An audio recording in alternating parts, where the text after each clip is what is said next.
اور حضور کی یہ حدیثیں یہ ملا کہتے ہیں دیوبندی حدیث کی غلط ہیں، میں صحیح حدیثوں سے ثابت کروں گا، اور سلسلۃ الحدیث سے صحیح میں ساری اکٹھی کر دی ہیں سندوں کے ساتھ کہ واقعی حضور نے مروان اور اس کے بیٹوں پر لعنت کی۔ اب کہتے ہیں نہیں ساری اولاد کی بات نہیں، بیٹے جو تھے عبد الملک رب العزیز سارے برے تھے، پوتا اگر نیک نکلا عمر بن عبد العزیز وہ الگ بات۔ آپ حدیثوں کی طرف اللہ کے لیے آئیں، یہ کہانیاں جو چھاپتے ہیں نا رسالے چھوڑ دیں کہ ہر ملا اور مولوی کھڑا ہو جاتا نہیں حسین کو کوفیوں نے بلایا چلا گیا پھر منت سماجت کرتا رہا جان چھڑاتا رہا، لعنت ہے جھوٹ بولنے والوں پر۔ نہیں جو اٹھا تھا وہ ایک ہی بات، عزم اوچوں کو سارا استوار۔ حسین جب اٹھ کھڑا ہوا تھا نا سوچ سمجھ کر 20 سال امیر معاویہ کے دیکھ کر، اور اس وقت ہی اپنے ساتھیوں کو بتا دیا تھا کہ میرا ایک دن جو اس کی حکومت میں گزر رہا ہے مجھے کوئی سمجھ نہیں آتی کہ میں خدا کے سامنے کیا عذر پیش کروں گا۔ جہاد تو اب بھی فرض ہو چکا، مگر میرے بھائی نے چونکہ وعدہ کر لیا تھا میں نبھاؤں گا، اگر بعد میں انہوں نے بدماشی کی تو اٹھ کھڑا ہو، پہلے سے تیار تھے۔ اس لیے جب اٹھے ہیں نا، آپ ہمالیہ کی مثال دیتے ہیں کہ بڑا پہاڑ ہے، اقبال کہتا ہے عزم اونچوں کو حصارا استوار، حسین کو پہچانو تو صحیح، اس کا عزم اور حوصلہ پہاڑوں کی طرح مضبوط تھا۔ پہاڑ ہل سکتے ہیں، وہ نہیں ہل سکتے۔ ہلنا ہوتا تو گھر سے کیوں چلتا؟ پتہ نہیں تھا بچے اور عورتیں ان کے ساتھ کیا ہوگا، میرے ساتھ کیا ہوگا؟ نہیں، پائیدار و تند سیر و کارگار ہمیشہ سے قائم اور دائم۔ اور ایک بات جو درمیان میں رہ گئی صرف آخر میں بیان کر دوں کہ اللہ نے دنیا میں امام حسین اور حسن کا نام پوشیدہ رکھا۔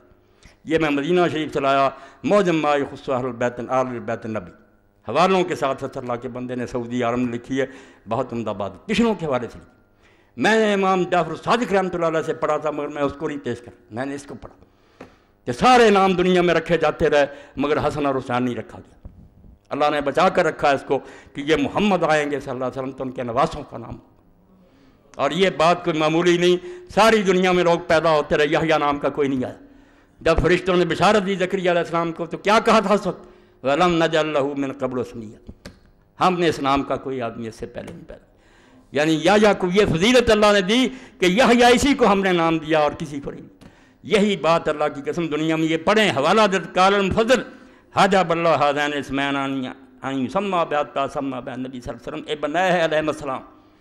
فضل کہتے ہیں التصحیح والتحریف سے بلاشا 6 جلد 11 کا حوالہ دیا کہ یہ 2 نام اللہ نے مخلوق کو روک دیا، ان کے ذہن میں نہیں آنے دیے کہ وہ اپنے بچوں کے نام رکھیں، حتیٰ کہ یہ نام اللہ کے رسول علیہ السلام نے اپنے بچوں کے رکھے، اپنے بچے۔ حضور ہمیشہ کہتے تھے کہ حسن اور حسین میرے بیٹے ہیں، یہ نہیں مانتے تو جو جی چاہے کہتے ہیں۔ یہ جس کے بیٹوں کو ماننا چاہتے ہیں نا، رسول اللہ کے ممبر پر بیٹھ کر ان کی تعریفیں کریں، میں تو رسول اللہ کے نانا آپ کے ممبر پر بیٹھ کر ان کے نواسوں کی بات کروں گا، میں ان کے دشمنوں کی کیوں بات کروں؟ ان کے دشمنوں کا ممبر کوئی ہے تو وہاں چلے جائیں، رسول اللہ کے ممبر پر بیٹھ کر حسین کی توہین نہ کریں۔ حتیٰ کہ انہوں نے اپنے بچوں کا نام حسن اور حسین رکھا، علیہ السلام لکھا۔ اب یہ سارے چیز اٹھنے ہو، حسین علیہ السلام کہتے ہیں، بھائی بخاری شریف سے نکال دوں، وہاں فاطمہ علیہ السلام لکھا متن میں، حسن علیہ السلام سے آئے میرے پاس، چھوٹے سے بچے ابراہیم کے لیے علیہ السلام لکھا جو فوت ہو گیا تھا، رسول اللہ کی بچی ام کلثوم کے لیے علیہ السلام لکھا۔ تم کون سا دین لیے پھرتے ہو؟ امام بخاری سے زیادہ دارا، نیر الاوطار شوکانی کی پڑھو، سبل السلام پڑھو علامہ ثنانی کی، علی علیہ السلام، حسن علیہ السلام، کیوں ظالموں تم ناراض ہوتے ہو؟ یہ رسول اللہ کے خاندان کی عزت ہے۔ اما حسن و حسین الموجود فی انصاب الطے فلو بسکون الثانی سین والثانی میں فضلا و کسر سین۔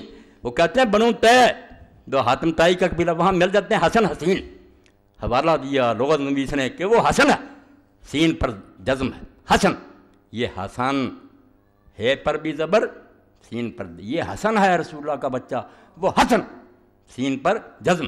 اور دوسرا نام جو وہاں پایا جاتا ہے حسین، زیر ہے نیچے اور آگے یہ ہے، یہاں ہے حسین، اس لیے حسن ہے پر زبر، سین پر زبر، اور حسین یہ نہیں کسی کے نام رکھے گا، یہ اللہ کے رسول کے بچوں کے رکھے گئے۔ اور جب ہم صحیح بخاری میں پڑھتے ہیں، کیا کروں وقت ہی نہیں ملتا، اللہ کا رسول جب اپنے بچوں کو دم کرتا تھا حسن اور حسین کو، تو کیا کہتا تھا اس وقت؟ کن کی مثال دیتا تھا؟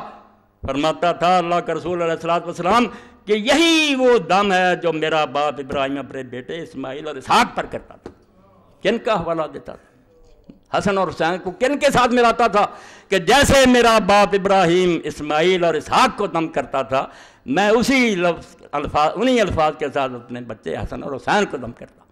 اس لیے میرے بارے میں اگر کوئی کہتا ہے نا کہ مولا کو روک دوں گا، یہ کروں گا، روتا رہے چیختا رہے، میرے جسم میں جب تک جان ہے میں اللہ کے رسول کی اولاد کا دشمن نہیں ہو سکتا۔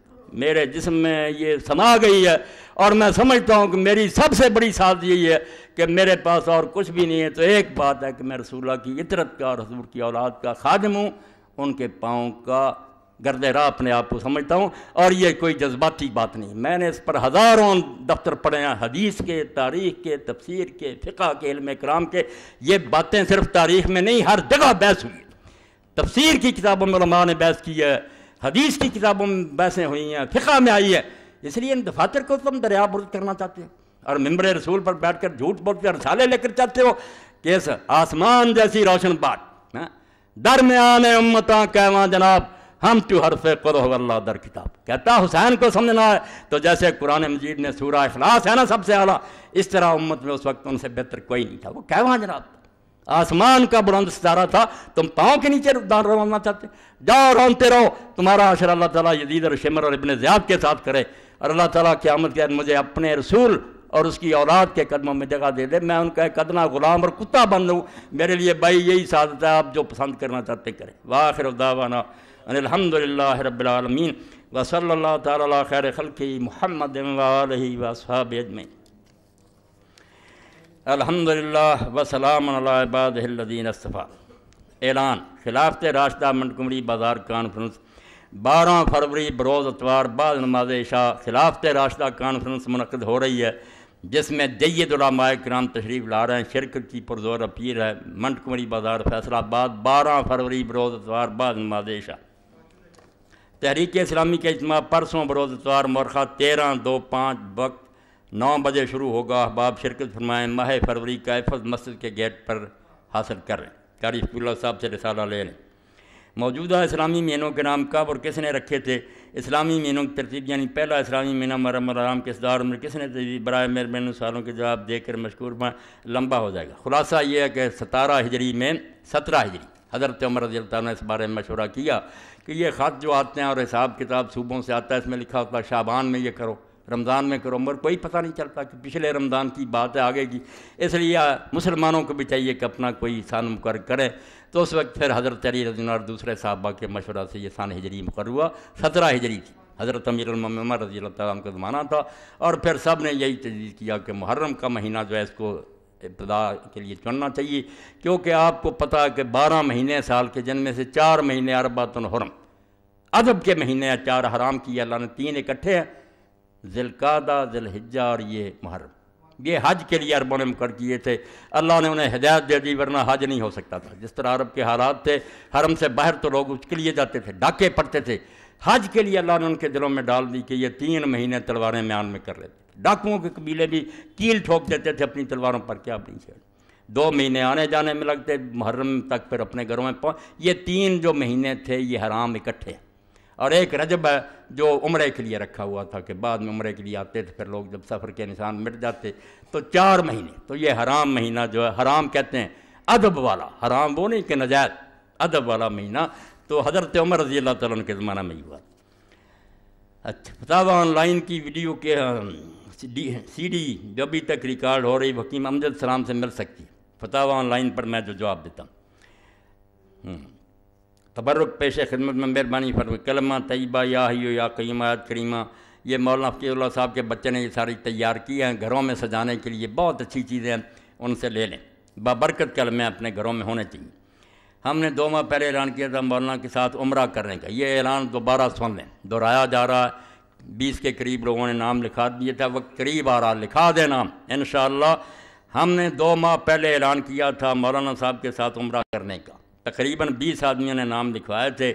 15 مارچ تک اپنے پاسپورٹ اور 25,000 روپے ایڈوانس جمع کرا دیں جو لوگ مولانا کے ساتھ عمرہ پر جانا چاہتے ہیں۔ شکریہ، یہ اعلان آپ لوگوں تک دوبارہ پہنچا دیا، اس لیے 15 مارچ تک اپنے پاسپورٹ اور پیسے جو ہیں مجاہد صاحب تک پہنچا دیں تاکہ یہ قافلہ بن جائے، اور ہم ویسے ہی جیسے میرے آقا مولا ساری عمر کی کمائی لے کر پھر حجۃ الوداع میں گئے اور سارے عرب میں اعلان کر دیا، ایک ہی حج آپ نے کیا نا، اور وفات سے چند مہینے پہلے کہ میں اللہ کے گھر میں حاضری دے رہا ہوں، یہ گلدستہ ہے میرے ہاتھ میں جو لاکھوں بندے میں نے تیار کیے، پھر کیسے بنا؟ صحابی کہتا ہماری نظر آپ کی اونٹنی کے آگے پیچھے دائیں بائیں جدھر جاتی تھی سارے ہی سر نظر آتے تھے، اور اللہ کی طرف سے بھی حکم آیا کہ ان کو ذرا کہیں ان یرفعوا اصواتهم بالاحلال کہ لبیک اونچا کہیں، مجھے مزہ آتا۔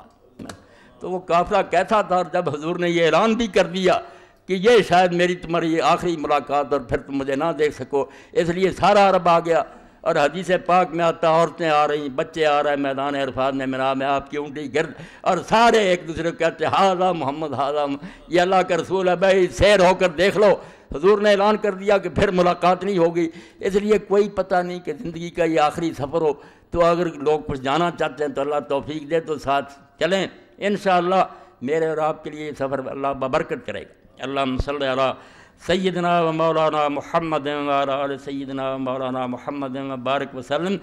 اللہم اغفر للمؤمنین والمؤمنات والمسلمین والمسلمات الاحیاء منهم والاموات، ان اللہ یامر بالعدل والاحسان وایتاء ذی القربى وینہی عن الفحشاء والمنکر والبغی یعظکم لعلکم تذکرون۔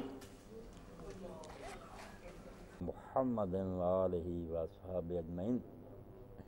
اللہم انصر الاسلام والمسلمین واخذل الکفرۃ والمشرکین۔ ربنا افرغ علینا صبرا وثبت اقدامنا وانصرنا علی القوم الکافرین۔ ربنا لا تجعلنا فتنة للقوم الظالمین ونجنا برحمتک من القوم الکافرین۔